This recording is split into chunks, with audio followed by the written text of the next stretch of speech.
Bienvenue chez Reset Your Mind. Ça y est, c'est l'été. Et je crois que cette année n'a jamais été aussi éprouvante. Ralentir devient la prio pour beaucoup d'entre nous. Sur un transat ou derrière son écran, je crois que c'est le mot que j'ai le plus entendu ces dernières semaines. Envie de ralentir, de reprendre son souffle, de sentir ce moment où le matin, le soleil chauffe un peu plus tôt sur la peau et où l'on se dit « Allez, cette année, je me pose ». Cependant, force est de constater que même lorsque l'on ralentit, certaines pensées, elles, ne prennent pas de vacances. Les « je devrais en faire plus », les « est-ce que je suis vraiment à ma place ?» ou encore les « pourquoi je suis encore fatiguée même lorsque je suis censée me reposer ?» Et tu sais quoi ? Si tu ressens ça, ce n'est pas parce que tu es faible, non.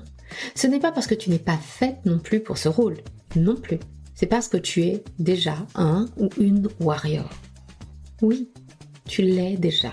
Tu l'as juste oublié, étouffé sous le quotidien, les responsabilités et les injonctions contradictoires de notre société. Parce que oui, tu sais porter des équipes. Oui, tu sais avancer même lorsque c'est flou. Et oui, tu sais tenir quand tout le monde se repose sur toi. Mais être une warrior, cela veut pas dire tout porter, tout le temps, sans jamais craquer. Cela veut dire savoir s'arrêter aussi. Savoir s'écouter, se recharger et choisir consciemment de reprendre le pouvoir. Cet été, je te propose d'écouter ou de réécouter les épisodes qui ont été le plus challengeants cette année, ceux pour lesquels j'ai eu le plus de retours, de messages, comme « Merci, j'avais vraiment besoin d'entendre cela » ou encore « C'est fou, je n'avais jamais vu les choses sous cet angle, je me sens libérée ». Je te propose des rappels de qui tu es, de ce que tu mérites, du leader ou de la leader que tu es déjà, même lorsque tu doutes. Des épisodes à écouter ou réécouter allongés sur un transat, en marchant au bord d'un lac ou simplement le matin, lorsque tu savoures ton café. Parce que ralentir, ce n'est pas renoncer.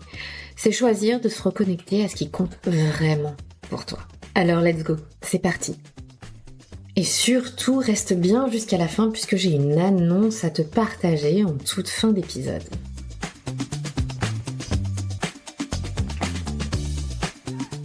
Je ne pouvais programmer cet été sans parler de stress. Rassure-toi, cela ne devrait pas venir gâcher ta pause estivale. Au contraire. As-tu déjà envisagé le stress de manière positive, ou tout au moins essayer de l'apprivoiser plutôt que de le subir? Dans cet épisode, c'est ce que j'ai essayé de faire. Je t'invite à regarder le stress autrement.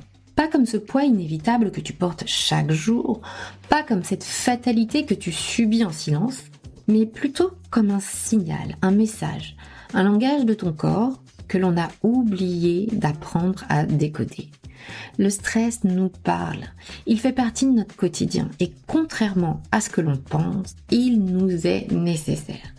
Mais comme tout dans la vie, à petite dose, il faut apprendre à l'apprivoiser, à le gérer et ne pas lui laisser prendre tout l'espace. Dans cet épisode, nous allons plonger dans les coulisses du stress.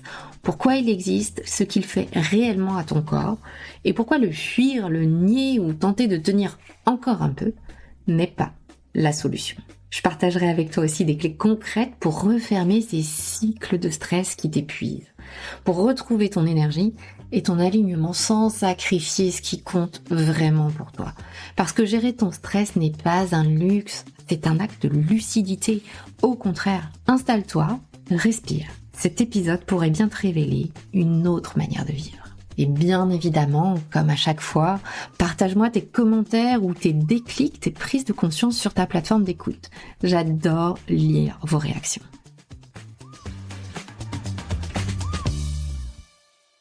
Historiquement, le stress est une réaction biochimique de notre corps dont l'objectif premier était d'assurer notre survie. Et oui, welcome back le cerveau reptilien. Vous savez, celui qui a emmagasiné des quantités de savoir, de réflexes et a assuré notre survie depuis l'apparition de notre espèce sur cette terre. Dès que nous identifions une menace, une cascade d'informations est transmise à nos organes, aux muscles, au cœur, à nos poumons, pour modifier leur rythme et envoyer toute l'énergie nécessaire en nous pour y faire face. Nos organes ou systèmes secondaires sont relégués au second plan pour le coup, voire privés d'oxygène ou de sang, le temps que cette menace soit gérée. Dans les organes secondaires, il y a bien évidemment le système digestif, immunitaire, le système réparateur des tissus ou encore le système reproducteur. Donc, je vous laisse imaginer l'impact d'une exposition prolongée à ce stress, à ce que nous considérons comme une menace, et ce que cela peut avoir comme impact sur notre corps. C'est en cela que l'on dit que le stress tue. Mais avant tout, il abîme, il use, il sape au quotidien. Là encore, rentre en ligne de compte notre perception de la menace. Je vous illustre mon propos. Parce que vous êtes enfant, tout est à découvrir. Et donc tout peut potentiellement être une menace. Avoir faim vous met dans un inconfort énorme. Apprendre à marcher ou à faire du vélo peut être dangereux. Les inconnus qu'un enfant croise dans la rue, le feu ou encore le four, tout ça sont des menaces. En grandissant, grâce à l'expérimentation et à un entourage qui guide, nous apprivoisons ces menaces, jusqu'à comprendre qu'elles n'en sont pas forcément. Et là, notre comportement change. Il est donc important de se rappeler cette distinction pour comprendre et surtout apprivoiser le stress, car tout n'est plus forcément une menace aujourd'hui. Il y a 4 grands types de réactions au stress que vous connaissez peut-être déjà, vous avez déjà entendu parler. La fuite, le flight en anglais, l'état de choc ou freeze, la soumission, fawn, et le combat, fight. C'est les fameux 4 F anglo-saxons. La fuite est la réaction primaire face à une situation où nous nous sentons en infériorité, en incapacité de gérer. Nez à nez avec un danger, un animal sauvage, personne ne se pose trop de questions, run, on court.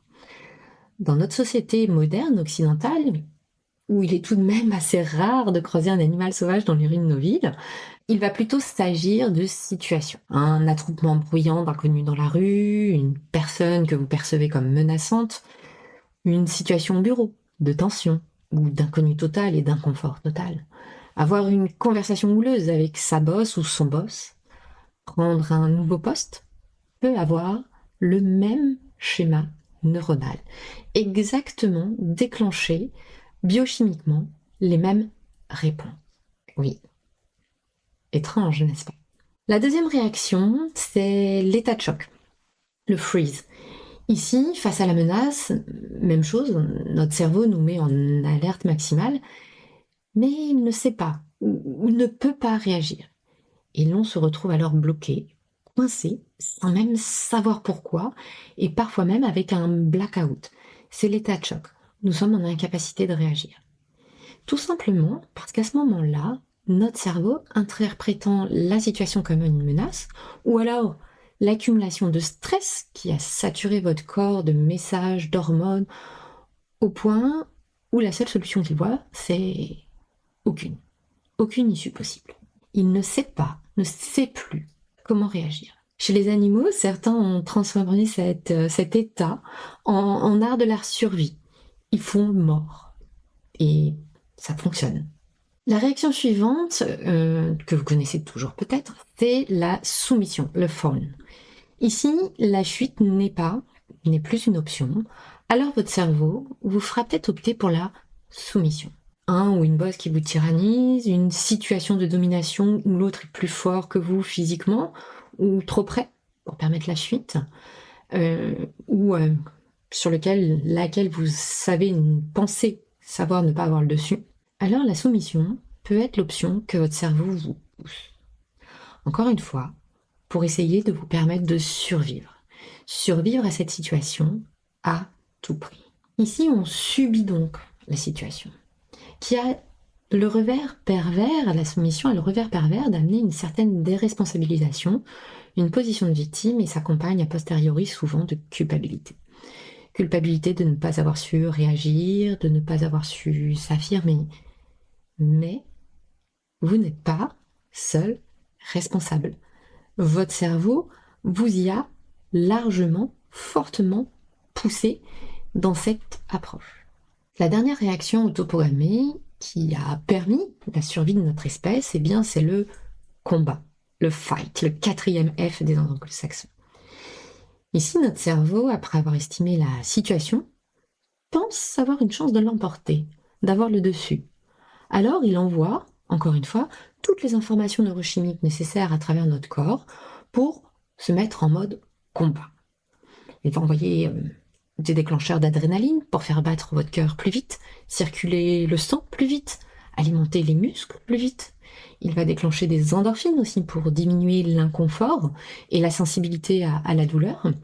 Même notre cerveau se transforme dans cette situation pour se concentrer sur tous les éléments en mémoire qui lui permettraient de remporter la victoire. Il va faire complètement abstraction de ce qui l'entoure pour uniquement se focaliser sur ce qu'il pourra l'aider ici et maintenant.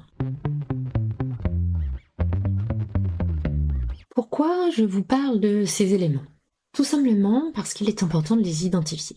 Ce qui s'applique ici est ce qui se passe en vous au quotidien, dans le métro, au bureau, à la maison, même si sur le coup ce n'est pas une menace de vie ou de mort. Entre l'accumulation de stress, la fatigue, notre cerveau nous fait parfois surréagir. Et surtout, ce qu'il est important de comprendre, ce sont ces changements dans notre corps, physiologiques et pas seulement imaginés. L'état de stress n'est pas imaginé. L'état de stress n'est pas une situation faite pour durer dans le temps. Nous en parlerons un peu plus tard sur comment justement clôturer ces cycles et pourquoi. Mais avant, je voudrais que l'on distingue le stress, cet état dont nous venons de parler, et les stresseurs. Comment est-ce que le stress se déclenche-t-il? Il est important de faire la distinction entre le stress qui est un état en réaction à des facteurs stresseurs. Ces stresseurs sont ce qui déclenche cette réaction en réponse. C'est en lien avec tout ce qui est autour de vous, ce que vous voyez, vous entendez, sentez, touchez, percevez, et que vous interprétez comme pouvant être nuisibles, pouvant être une menace potentielle.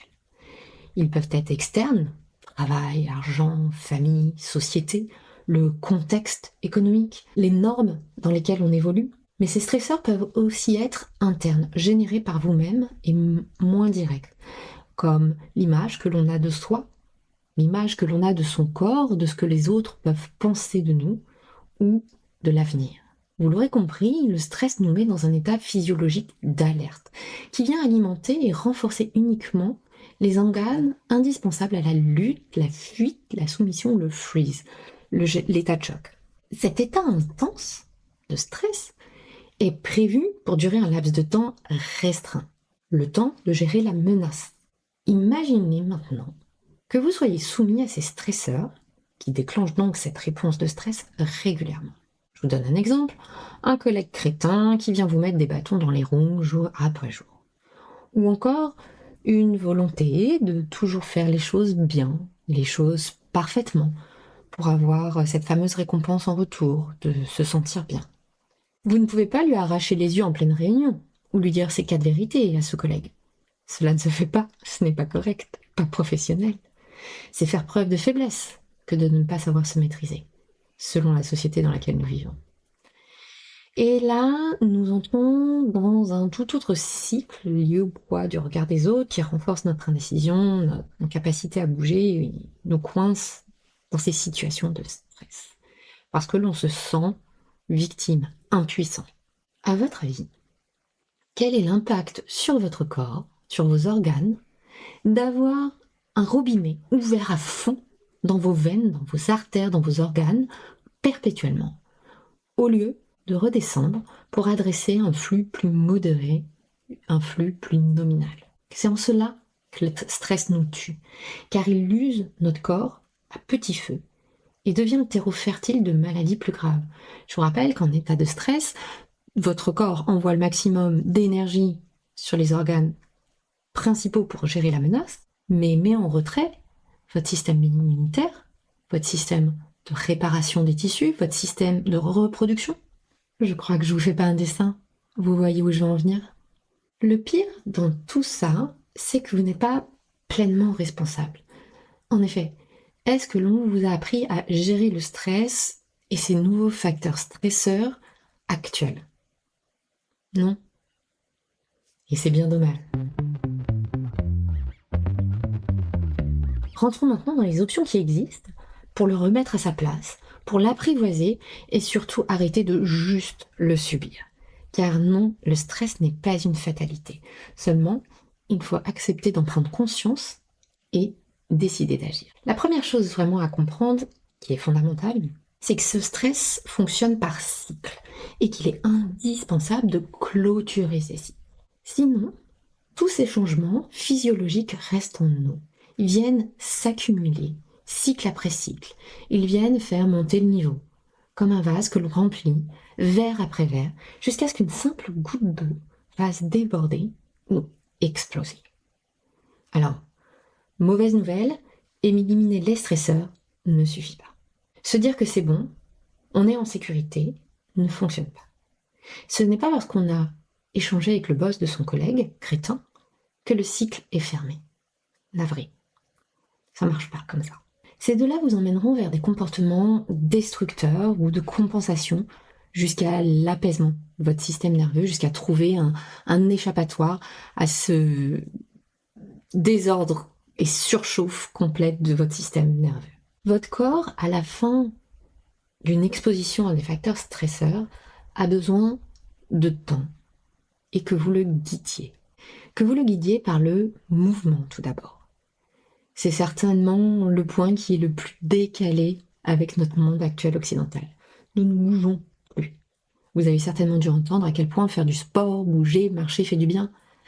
Oui, ce ne sont pas des fadaises, c'est réel. Est-ce que notre monde est plus stressant qu'il y a un siècle ou deux à votre avis? Est-ce que nous sommes en danger de vie ou de mort plus qu'il y a un siècle ou deux?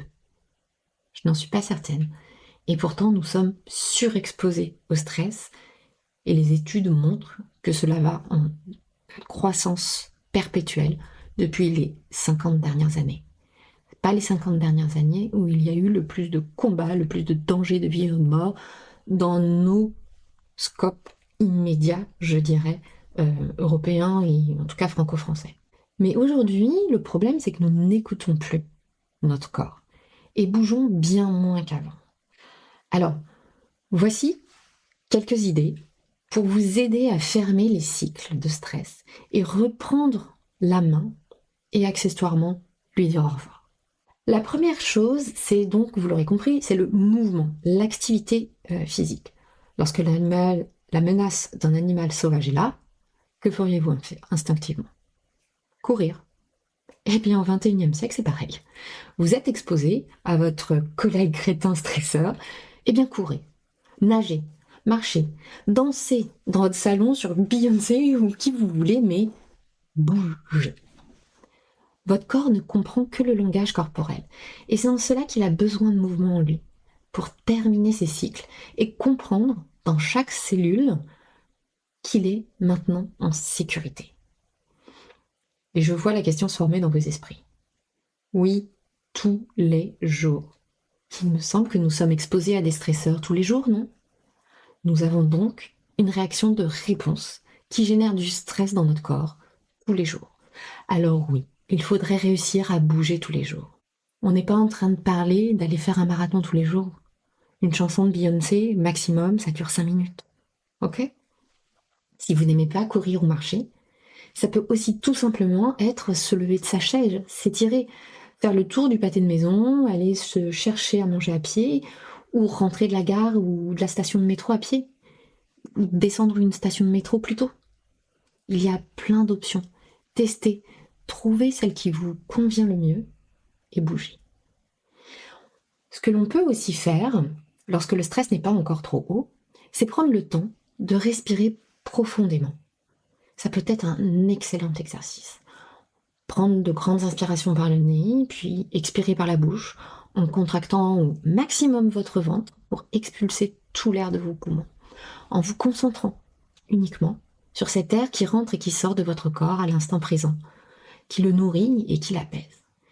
L'avantage de ce petit exercice de respiration, c'est que vous pouvez le faire absolument n'importe où.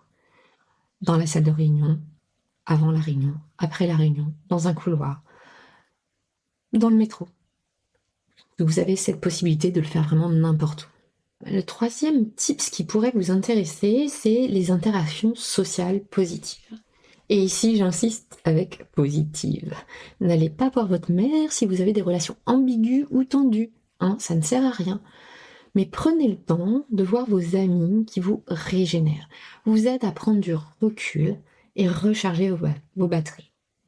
Cela peut vous sembler bête, Cependant, vous envoyez ainsi un message de sécurité à votre cerveau. Le monde est sûr. Plus vous êtes entouré dans le groupe, et rappelez-vous, notre cerveau adore être dans le groupe. Donc plus vous êtes entouré, plus cela va le rassurer. Et il y a une quatrième recommandation qui est le rire. Et oui, le rire est l'un des meilleurs remèdes. Avoir une bonne crise de fou rire ou se rappeler un fou rire, rien de tel pour fermer le cycle et évacuer le stress. C'est d'ailleurs ce qui nous attire tant vers les personnes pleines d'humour. Elles nous rassurent. La neuroscientifique Sophie Scott, d'ailleurs, explique que l'on fait ainsi appel à un système ancien de l'évolution des mammifères pour réguler nos émotions et entretenir le lien social, le contact à l'autre. Donc, riez. Prenez chaque occasion de rire. La tendresse, ça, c'est le 5e conseil qui est largement sous-coté. Un câlin de votre partenaire, de vos parents ou amis, de vos enfants. Rien de tel pour rassurer votre cerveau et lui confirmer que le cycle est fini, que vous êtes en sécurité maintenant. Attention, je ne parle pas d'une étreinte de 2 millisecondes, je parle d'un vrai câlin, 10 secondes au moins, qui permet de faire pause et d'être dans l'instant. Le 6e outil, pour vous aider à fermer ces cycles de stress, c'est l'expression créative. Même chose, largement sous-cotée, mais tellement puissant. Dessiner, colorier, jouer de la musique, danser, chanter ou faire de la pâte à modeler aide votre corps à faire sortir ce stress et vient apaiser votre système nerveux. Essayez, vous verrez. Rien qu'un petit coloriage, des Avengers par exemple, je suis sûre que cela vous aidera à vous apaiser. Le 7e outil pour mettre fin à ces cycles de stress, le 7e et dernier, la crise de larmes. Qui a dit qu'il était interdit de pleurer? Dans notre société, où montrer ses émotions est vu comme une preuve de faiblesse, surtout chez les femmes, je trouve bien dommage que l'on investisse autant d'énergie à refouler nos larmes. Certes, la situation n'aura pas changé, mais la crise de larmes, un bon mouchoir ou plusieurs, et vous voilà déchargé du poids généré par le facteur stresseur. Et oui, et ça, on l'oublie complètement. Il y a un moment où il faut aussi savoir faire sortir les choses de soi. Et si ce sont des larmes, eh bien ce sont des larmes. Le cycle s'achève à travers des larmes. Votre corps sait maintenant qu'il peut éliminer toute cette adrénaline, toutes ces endorphines et ce cortisol dont il a inondé votre corps pour se mettre en mode survie. Il peut maintenant s'apaiser et revenir à une situation normale, à un débit de sang normal et réalimenter tous les organes du corps qui ont besoin. Et pas seulement ceux dédiés à votre survie. Vous l'aurez compris, il y a des causes physiologiques à prendre en considération dans la gestion du stress, mais aussi des causes sociétales, extérieures, du contexte, qui renforcent et multiplient les stresseurs et notre interprétation. C'est pour cela que je parle si souvent d'apprendre à gérer son cerveau et ses pensées. Il est vraiment extrêmement important de faire la distinction entre une circonstance, un contexte, ce que notre cerveau va interpréter, va en penser, qui peut générer du stress ou en tout cas qui va ensuite générer des émotions et nous faire réagir. Il n'y a pas de solution miracle dans la gestion du stress. En revanche, l'éviter et l'ignorer ne fera qu'aggraver et empirer la situation puisque vous viendrez alimenter, emmagasiner, accumuler ces couches de stress dans votre corps. Ne négligez pas ce qui se passe physiologiquement en vous. Si je devais résumer, je dirais vraiment réapprendre à écouter sa petite voix intérieure qui vous dit que c'est trop, qui vous dit ça suffit, que vous ne voulez pas en supporter plus, qu'il y a quelque chose qui ne va pas et que vous avez besoin d'y mettre fin. Avant de refermer cet épisode, j'ai une annonce pour toi. Si tu écoutes Reset Your Mind, ce n'est pas juste pour ajouter du bruit dans ta tête. C'est parce que tu sais qu'il existe un autre chemin. Un chemin où tu ne portes pas tout le temps, toute seule. Un chemin où tu n'as plus besoin de prouver continuellement, ni de te suradapter pour être reconnu. Un chemin où tu arrêtes de vivre en apnée dans ta propre vie. Peut-être que tu en as assez de courir après le temps, de n'avoir jamais assez de temps, de donner le change en permanence, d'être stressé à ne plus endormir la nuit, d'avoir cette petite voix qui te dit que tu n'en fais jamais assez et que tu n'es jamais assez à la hauteur. Et au fond, tu rêves de quoi ? De lucidité dans tes décisions, de poser des limites sans culpabiliser, de retrouver ton énergie, ton alignement, ton impact, de te sentir à nouveau vivant ou vivante dans ta vie et dans ton business. Eh bien, c'est exactement ce que l'on fait dans le programme Signature by Reset Your Mind. Ce n'est pas une formation de plus, c'est un espace pour te retrouver, te réaligner et transformer ta posture de leader sans sacrifier ta santé, ni ton équilibre, ni tes valeurs.